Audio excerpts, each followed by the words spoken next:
So much of diet culture is approached with this idea of like, you're going to like yourself so much better when you lose the weight. Well, I got news for you. If you employ restrictive strategies, you will like yourself no better at the end of it, and you'll have even less clarity about how to keep going.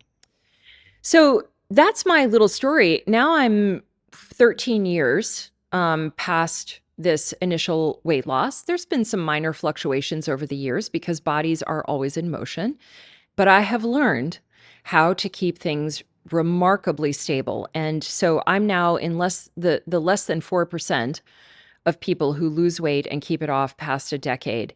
And I feel like I have so much to share and teach about that process to help liberate you, to help you understand what it means to not have this constant dogged thought about how to manage and handle your body.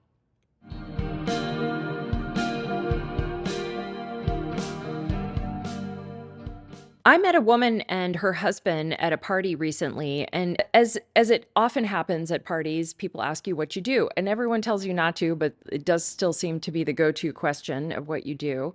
And I always get a little bit of a moment before I talk to people about what I do because i- we're now at a place, we're now at a very difficult place in culture where we're both it's both weight loss is both an $80 billion industry, and at the same time, we're now not supposed to talk about it anymore because that's anti human. I don't know. It's a difficult place to be. So in any case, I'm always a little sheepish before I tell people what I do, but I'm also proud of my work. So I just went ahead and told them that I have a weight loss program that teaches weight loss outside of diet culture with none of the tricks or tools of diet culture. And then I wait for the landing, how it lands on people. And what was interesting about this conversation is that they both immediately got very interested in what I had to say. They wanted to talk to me about it. They really wanted to talk to me. And I come to find out, even though the wife looked perfectly lovely to me,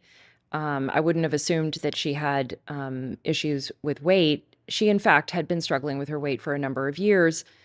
And the reason she didn't appear to me to be doing that is because she was now on appetite suppressants, which I will give you a little bit of wisdom right now that comes directly from my program.